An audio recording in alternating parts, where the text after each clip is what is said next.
So it's 7:05. Please all know this meeting is recorded, but don't be shy. Either unmute yourselves and ask your questions throughout the meeting, or wait till the end. I will be monitoring the chat after I do my slides here. So welcome everyone to the time management event of debunking the 3 common myths that often hinder productivity and efficiency. And we have our wonderful member, Lennis Perez, who is doing this presentation.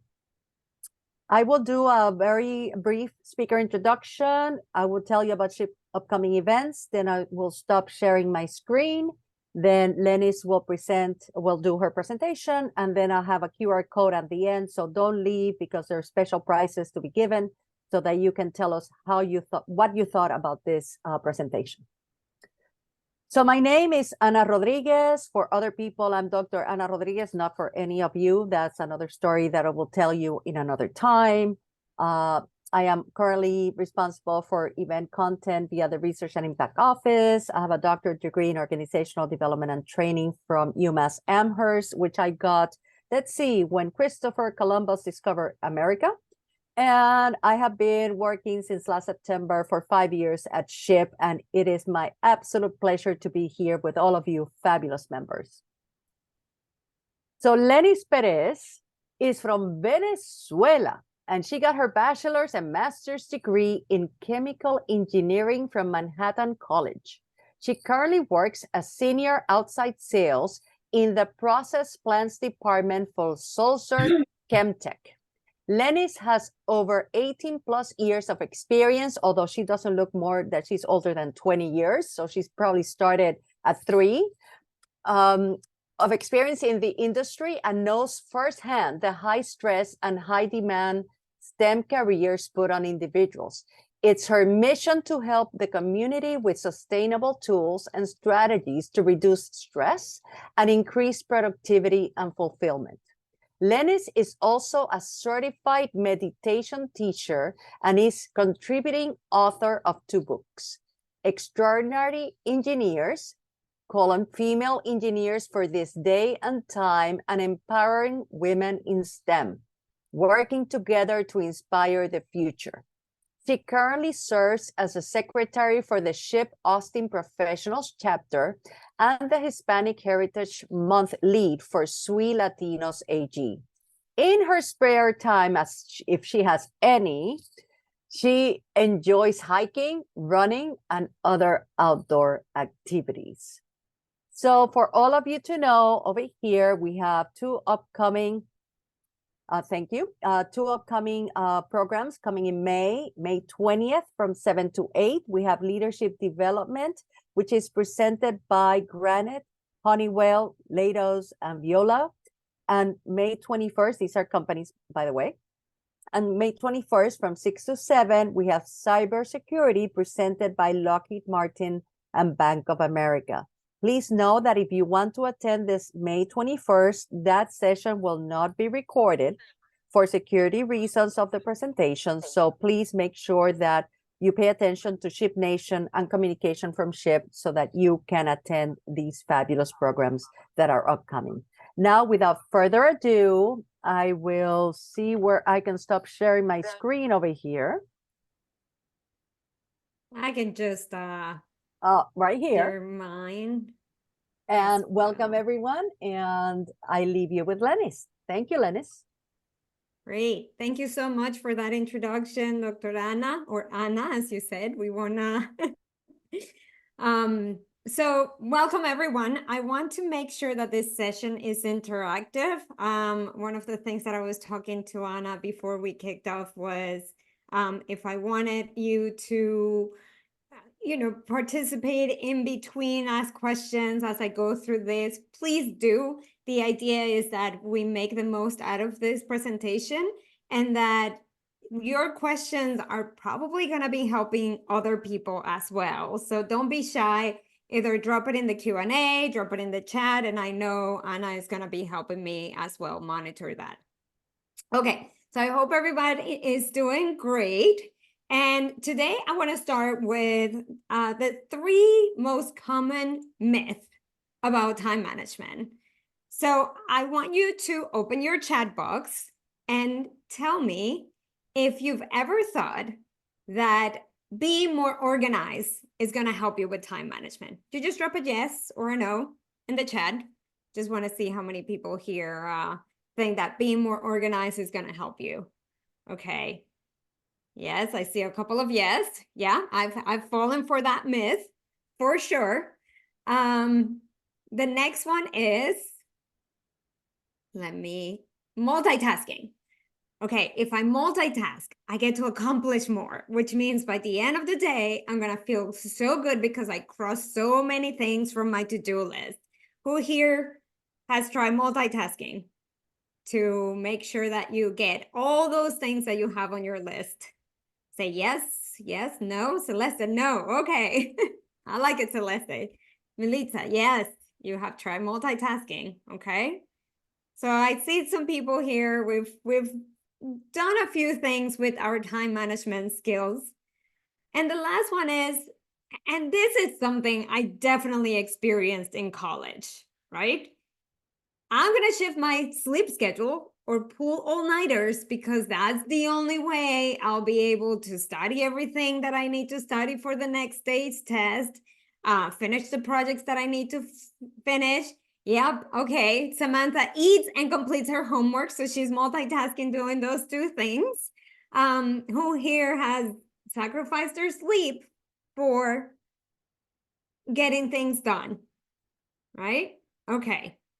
So what I want to talk to you about today is why these things may not be working for you. Because if you're here, that means you're still interested in learning all the ways that you can manage your time.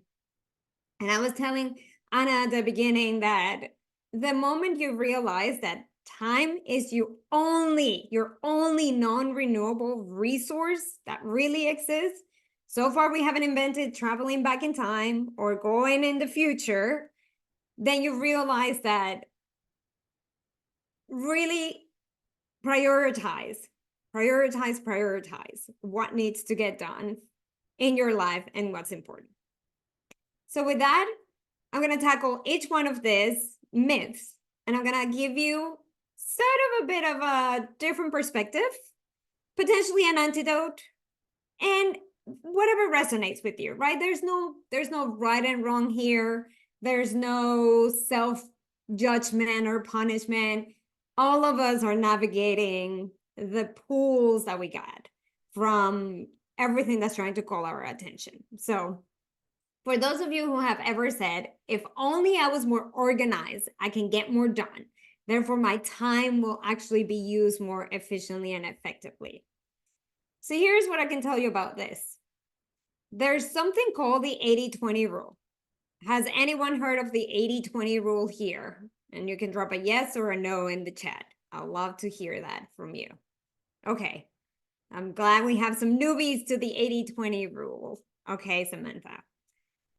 So pretty much what the 80-20 rule says is 80% of your outcomes come from 20% of cost. AKA, let's translate it, 20% of your effort gives you 80% of the results. Meaning you don't have to do everything to accomplish everything, right? And we have this rule at work, and one of the things that I love about working with the team that I work with right now is that we all align in this way of thinking, that we want to really focus on the 20% that's going to lead us to the biggest results, to 80% of the results. So what does this look like? This is thinking about grocery shopping, for example. If you're going to do grocery shopping, you tend to repeat the same things at the grocery store, right? You tend to purchase the same things over and over again when they get depleted, etc. So one of the things that I love to do to save time is that I prepare a whole list online since I'm in Texas, I have a local HEB, and I put what I'm going to buy. So that 20% effort that I put in there, every time I need to go grocery shopping, all I have to do is just save the items that I need for later and then just order the ones that I need. So I don't have to every single time go through the list, order the same thing. It's just using the tools that we have to make things better. So yeah, that's a little bit of organization, but also thinking about what's going to lead you to the biggest result. At work, for example, we focus on the projects that have already either secured funding or are very close to securing funding that have the largest scope, or we try to maximize scope. So when we focus on those projects and we don't focus on the little ones that may be asking for some engineering support and study, but they're not really have the full funding, or it's only going to be, you know, a couple $1,000 versus $3 or $4 million. Where do I want to spend my time? Where do I want to spend my effort? Does this make sense? Any questions so far? Feel free to unmute yourself, or raise your hand, or find out. Okay. Okay, Samantha, you have a question. Yeah, so this is the first time I'm hearing this rule, the 80-20 rule. So basically, I don't have to fully like exhaust. Is this what like you're trying to say, like for school, I don't have to fully exhaust myself each time like to complete an assignment? Like I could just do like 30 minutes each day, or does this apply for school as well? It applies for school in the sense that you want to look at where you're spending your time. For example, if you have an upcoming test and homework, the test may be worth 20% of your grade. The homework may be worth 5% of your grade. So you want to spend more time on preparing for the test, because that's going to be a heavier bulk of your score at the end. You still want to do your homework, right? Because it's still worth 5%, but your test is going to really drive the score at the end of the semester, or the school year. So that's what it means. Does that make sense?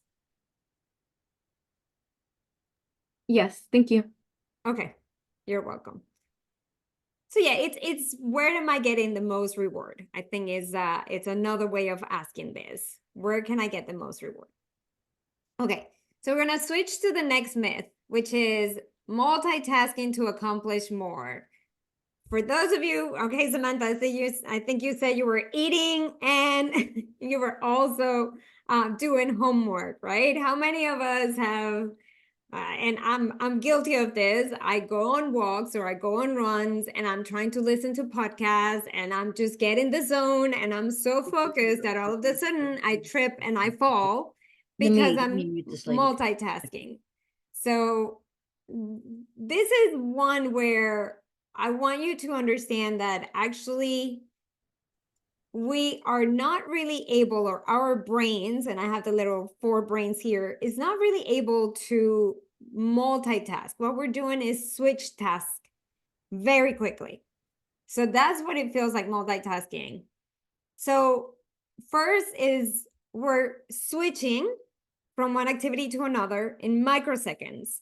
But what happens is there's a cost that you have a delay to regain full focus. And that happened to me today. Like, this is a work in progress that you're going to have to practice.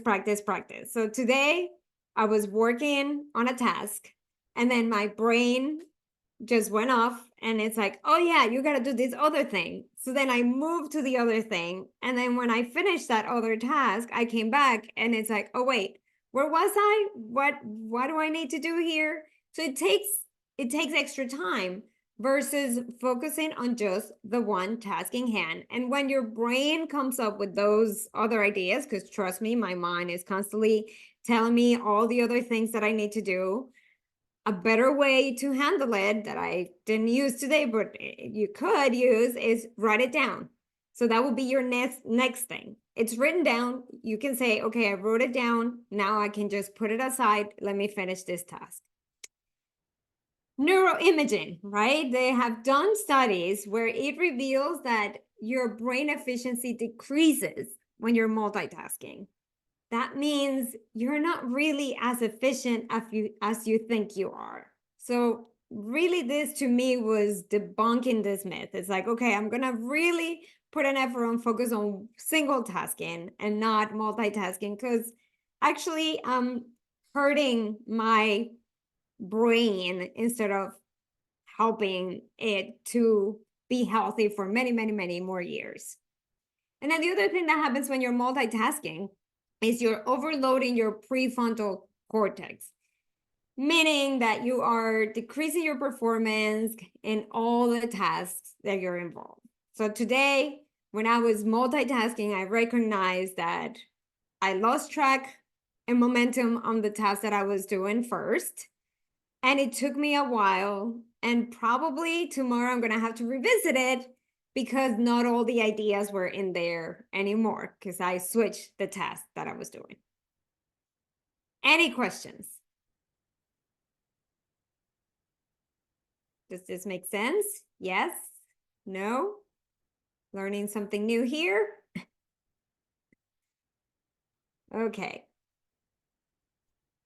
Now the next myth. There you go, Jamie. Yeah, I know we do this. We do this. So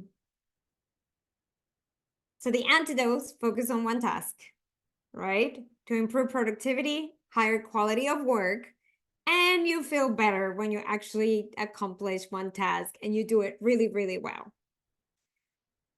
The last one, let me shift my schedule so I can cross more on my to-do list, because ultimately there's not enough hours in my day. Who here has ever thought that? There's not enough hours in my day. How am I going to get all this done? Yes, drop a yes in the chat if you relate to me, because I deal with this all the time, right? So what do? We stay up later and later and later and sacrifice sleep because we just have a to-do list that just never gets done. It's endless. I actually broke up with my to-do list about 10 years ago. It was something that I needed to do. It was not a healthy relationship anymore, my to-do list and myself. So here's the thing with sleep, my darlings. Sleep actually helps you enhance your cognitive function, solve problems faster, and improve memory. So how many of you have experienced something where you had a problem that you needed to tackle? You were doing so many things, and all of a sudden you ran out of quote unquote time. You went to bed, and guess what happened? You solved the problem while you were sleeping. I did that in college. I do that at work. It just happens. So sleep really is a key important element that you need to keep as part of your time management toolkit. Sleep is your core for real, true time management. Carla, I hear you, right? We need to sleep for sure, right? The other thing is getting enough sleep. And it's not just how much sleep you get, but the quality of your sleep promotes sound decision making. So when you wake up the next day and you have to make decisions, then sleep has helped you. Anyone here familiar with decision fatigue?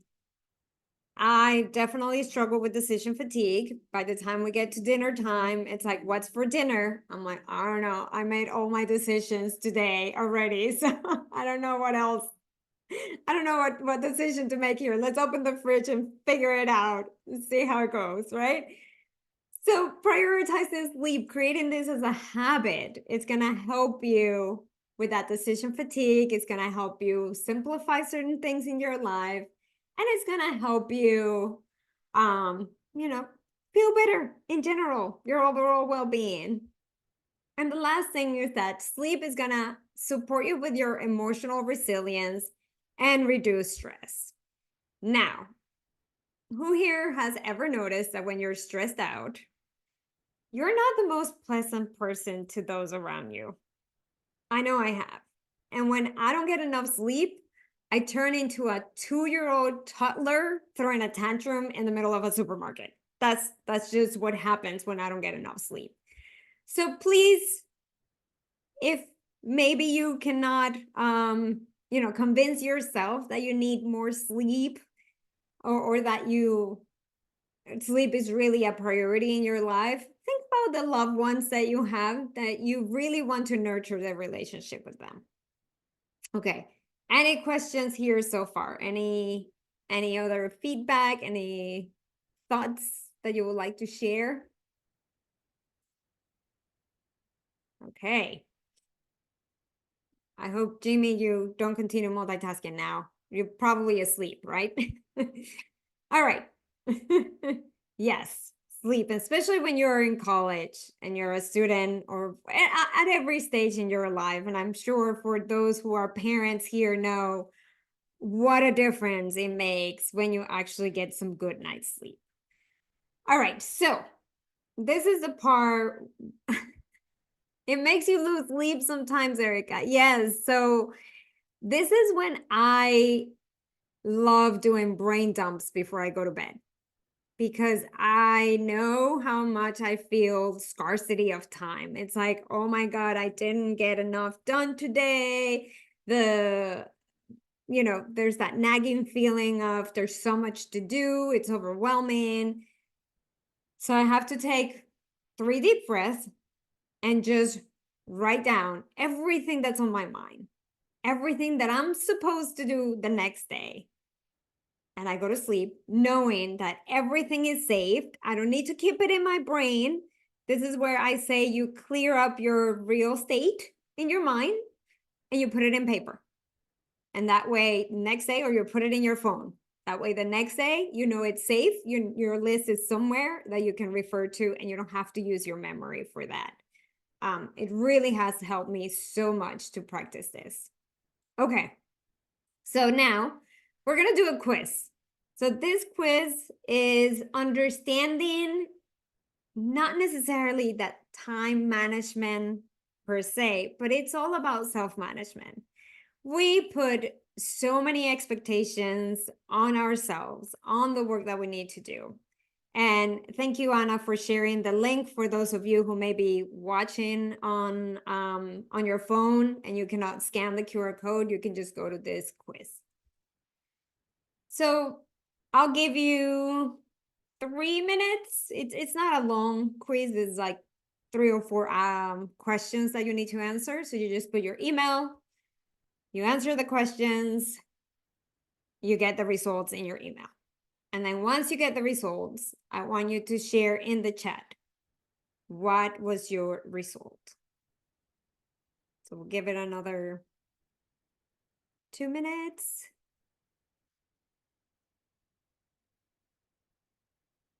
And what I'm going to do, let's play some background music here.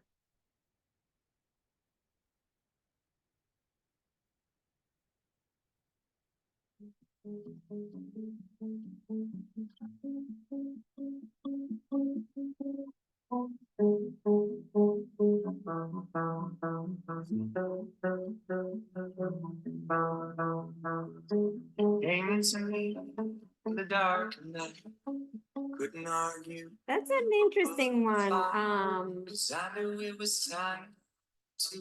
I guess that's if you commit yourself as little as possible. Probably what that means, Jamie. Got me down, and I knew it was fine.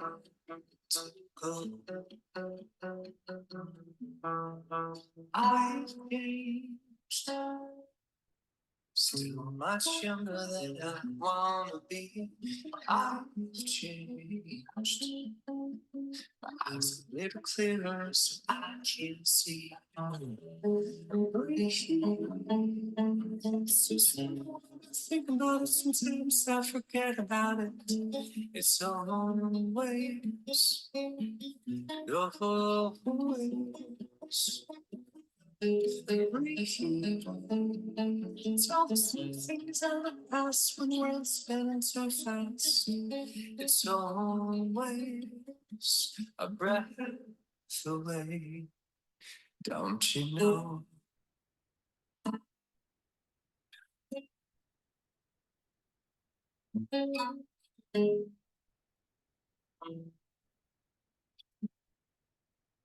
Right, let's see, how are you doing?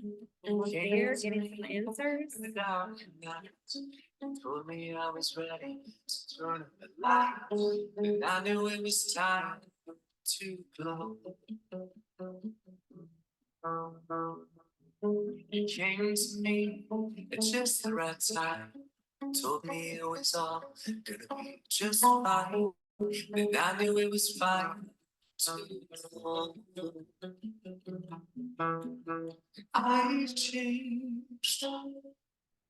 Still a part of me that I seem to miss. I've changed. Yet I forget for better than this.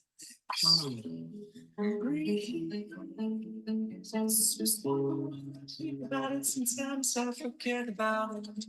It's always and always.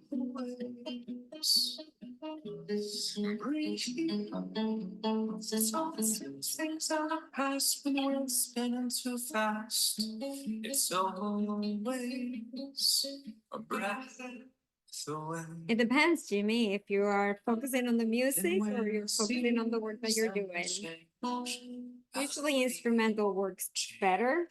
There's some focus music that have specific like sound to help your brain just focus on the task. So now if you're listening to Celia Cruz, I mean, come on, who doesn't start like dancing and stuff when you're listening to Celia Cruz? It's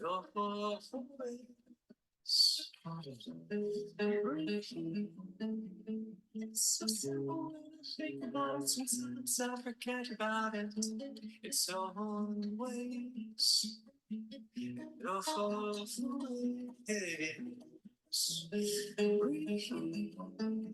It's all the same things on the past when we're spinning too fast.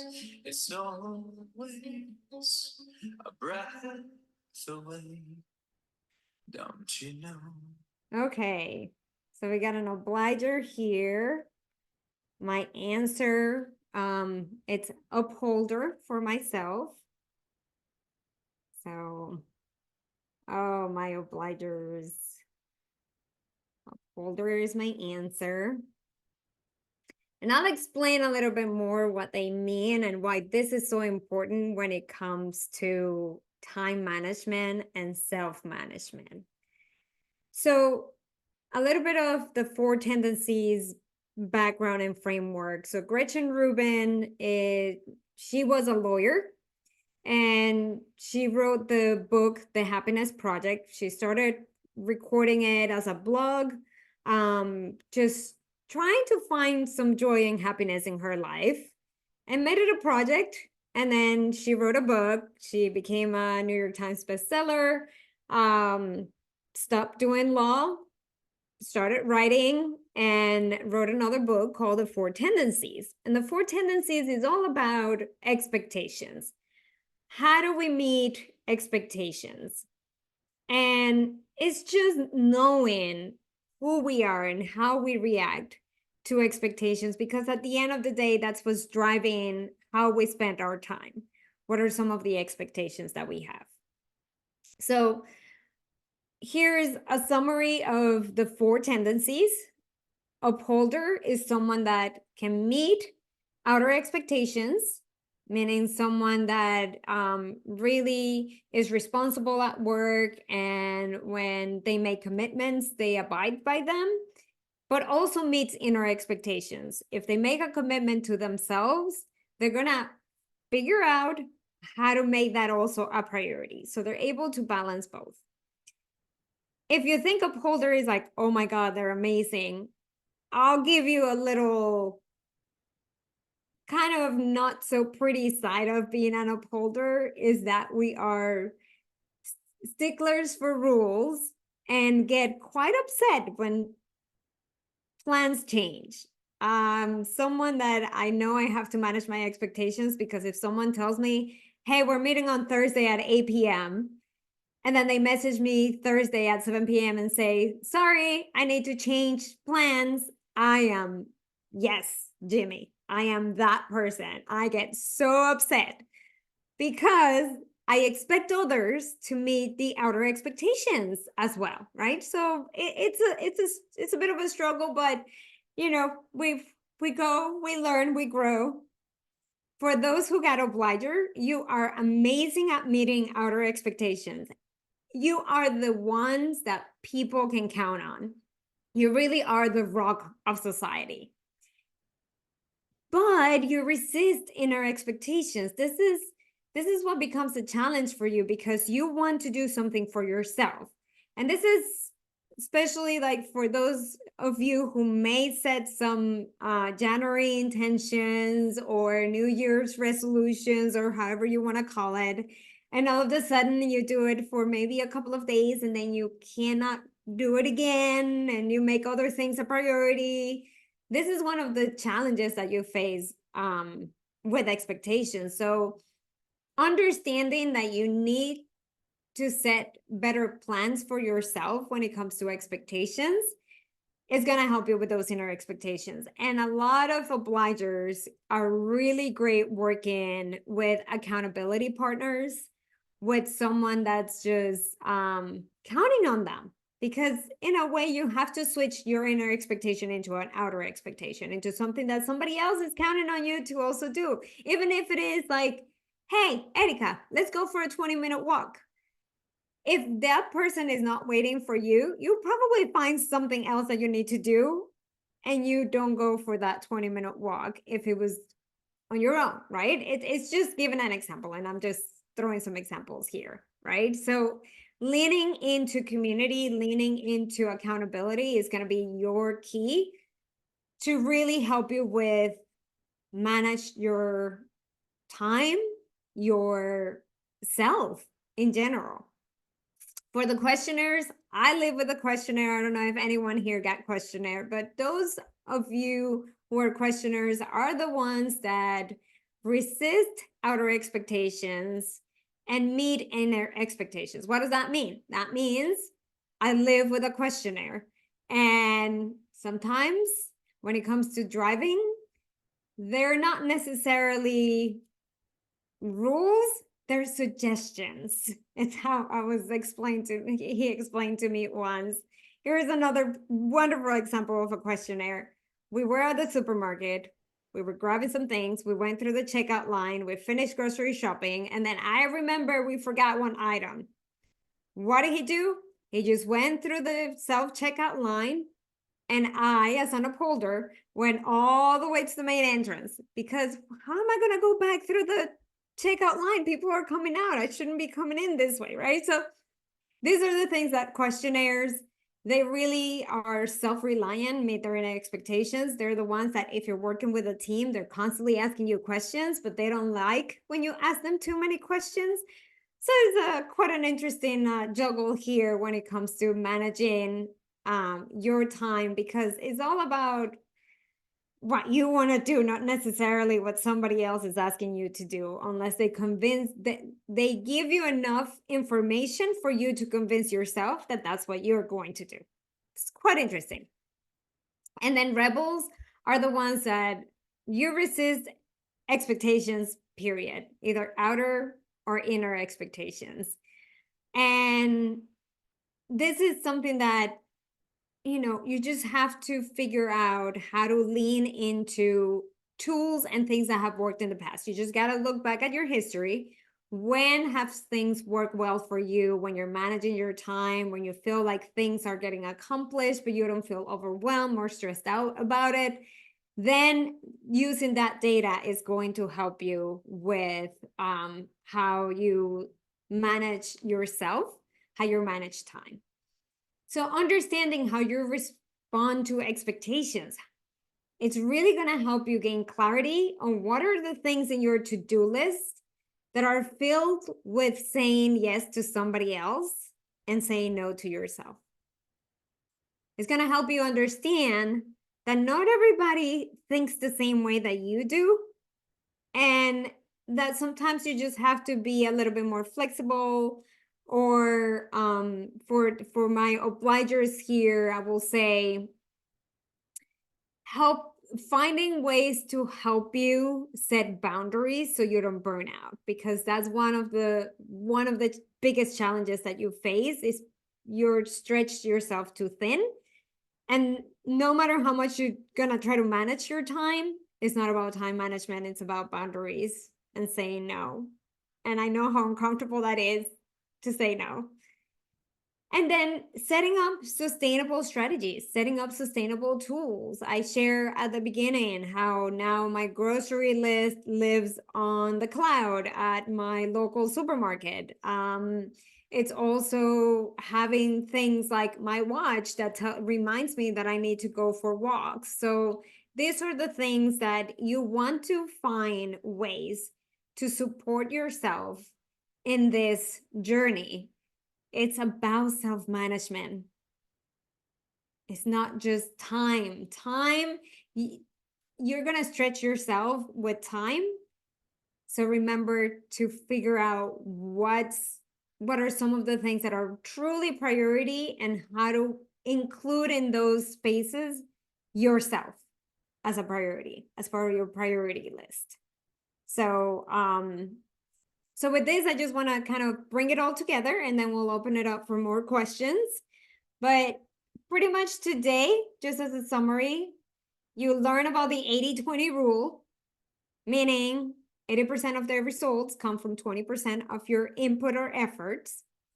You want to make sure that you practice brain hygiene, that you're minimizing multitasking, that you focus on one task, that you set timers for yourself on how you're going to block time so you don't get distracted. One of the things that I do is if I really need to focus, I close my email.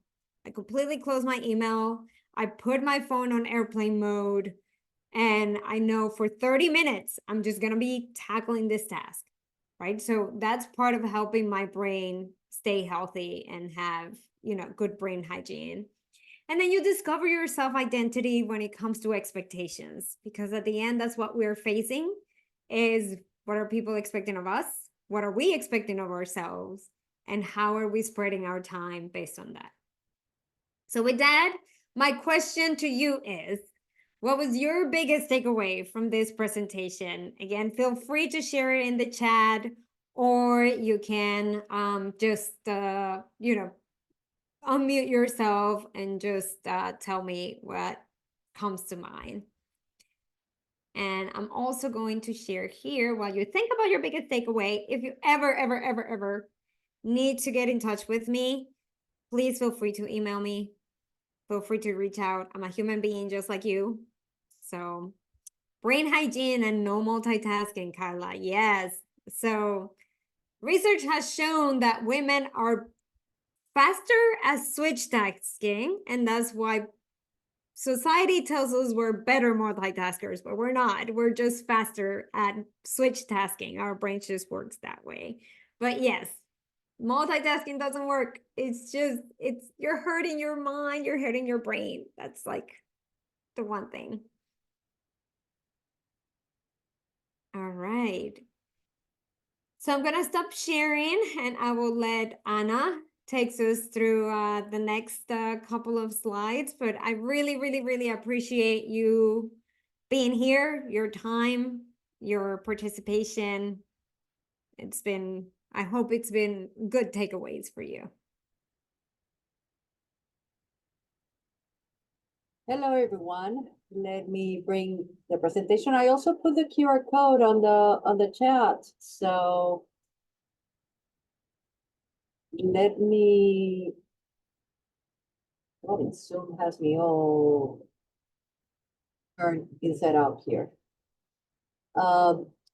Please put your comments in the chat. Or please let us know. This is a QR code. There's great prizes for you to win.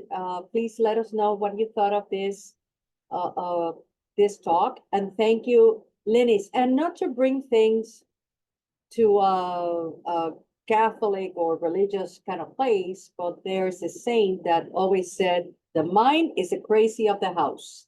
And if you let your mind control you, then you're losing the war. So please make sure that you keep your mind healthy, as Lennis said, and concentrate on one task at a time, as she said. So Lennis, great talk. I learned a lot. So thank you so much. You're welcome. All right. I know we probably have, 5 minutes or so. So if anyone has We any have 15 questions, minutes. Unmute 15 minutes. Okay. Feel free to unmute yourself. If you want to just play some music and we can dance. I think that's the other multitasking thing that we can do, Jimmy. We can do very well. We can dance and while listening to music. But the QR code is in the chat. I'm going to put the URL too. So I'm going to stop sharing my screen. yes. Samantha, I'm glad it was helpful. Yes. We'll figure it out. Yeah.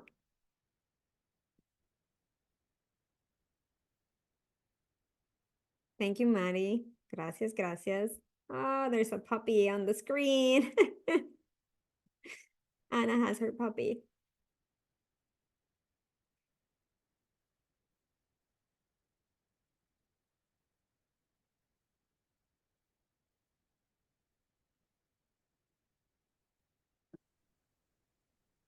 And maybe just to share one of Sorry, this is Mia. Mia is a Chihuahua. She always wants to be on camera. She has her dress.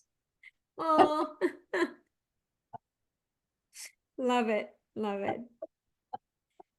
So for one of the strategies I love to use for sleep is actually setting a sleep alarm. Just the same way that we set up a wake up alarm, you set up a sleep alarm, and then that's for you to start wrapping things up, usually 30 minutes before you go to bed. Start wrapping things up, create a night routine, and that really is going to help you. Do I recommend Gretchen Rubin's books? Yes, I love the Four Tendencies book. I think that's one of my favorites. So I used to listen to her podcast when I had a commute. Now I work from home most of the time, so I don't listen to it as much. But yes. Can you write her full name, please, in the chat? Yes, is Gretchen Rubin. Yes. Awesome. Thank you. Oh, Samantha has a question. Samantha, unmute yourself and ask us, please. Oh, okay. Well, thank you so much for the presentation. I wanted to ask, so as an obliger, it's very true. I sometimes like to sign up for classes with other people because if I sign up by myself, I won't go. There you go. You learned something about yourself. Yes, for obliger. Obliger is Obliger. yes. Yeah, obliger again. I wanted to ask, what are some tips or advice for time management for obligers? Especially, I'm a student leader, and I want to get better, and not only like as a student, but also as a leader, especially here in SHPE. Yes. So one of the things you have to look into is that you will prioritize others above yourself to the point where it can be too much, right? So as you look at your time and you look at your schedule, just making sure that you schedule commitments with friends that are going to fill your cup, that are going to help you feel good, feel relaxed, reduce stress, pretty much like turn on that autonomic nervous system because that's what's gonna help you sleep well. It's gonna help you process information a lot better. It's just finding those times. And as an obliger, because you're already saying yes to so many things, is think to yourself, what are the things that I really, really enjoy? And at least once a week, make that commitment with someone where you're gonna do something that you really, really, truly enjoy. So that's number one. Number two, I talked about boundaries. Boundaries to me, it's a muscle that you can build. Just like you go to the gym and you are able to work your ab and, get leaner as you practice and practice and practice and practice. The same is with setting boundaries. So let me ask you, how comfortable are you saying no when people ask you for help or support? It's really hard. I feel like as a student leader in my chapter, I overcommit, and that's where it goes wrong on my time management. Yeah. But knowing this, like scheduling time with friends, I think that's really gonna help me out. Yes. Yeah, and also delegating, right? Just because you're the leader doesn't mean that you have to do it all. If you think about successful CEOs in companies, right? They're not the chief everything officer. They have one task, which is to lead, and then they have a team that does a lot of the things that they're good at. So delegating may be something that can definitely help you. Mari, I hear you. Yes, I can help. I actually have a bit of a challenging scenario with my mom and my niece, because my youngest niece is fantastic with boundaries. And if she doesn't want to do something, she's just gonna tell you, no, I don't want to. But my mom, being raised, in Venezuela, very old school, she expects a yes. So she gets very upset. And it's like, she told me no. And I'm like, Mom, you should feel proud. She knows how to set boundaries. I wish I was that good with boundaries when I was her age, right? So yeah, it's a cultural thing as well. So we have to check ourselves. Is it serving us or is it hurting us? Right? And if it's not serving us and it's not serving the greater good, then we need to think about it. Just and take action. So yeah. First gen mentality to help everyone. Oldest daughter helping everyone, right?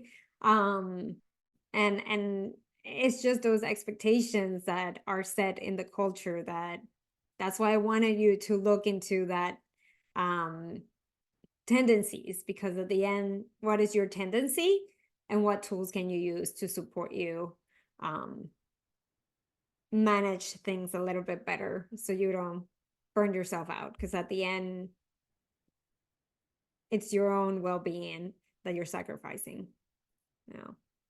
Been there, done that. That's why I share this. It's like I don't talk from a higher level. I talk from a burned out struggle, and now have learned other ways to really protect myself and my energy. So, and yes, don't forget to fill out that survey monkey, that feedback. That's gonna help the SHPE team. So yeah. Awesome. And don't forget the upcoming programming that we have. Please pay attention to your SHPE Nation and SHPE correspondence to make sure that you register and be here. Awesome. So we have it's 7:53. We will close at 8. Please unmute yourselves and ask your questions.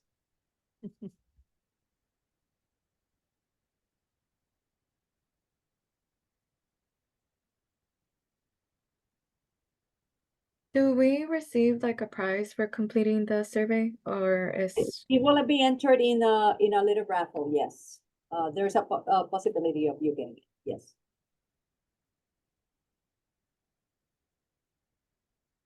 So fill out the survey, please. And more importantly, it's not only about the prize, it's telling Lennis how wonderfully she did here in this. Or Or not. if there's ways that I can improve, right? There's always room for improvement. I'm not, you won't hurt my feelings if you have some suggestions. Trust me. Absolutely, absolutely. Yes.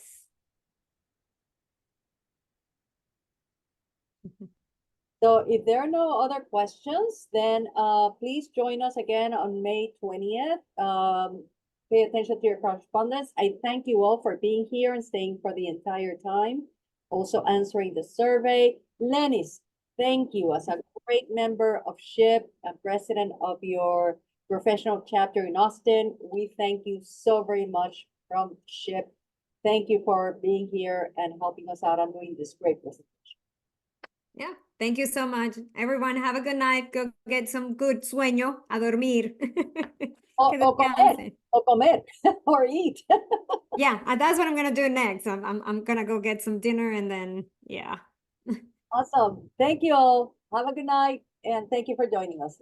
All Goodbye. right. Bye. Bye.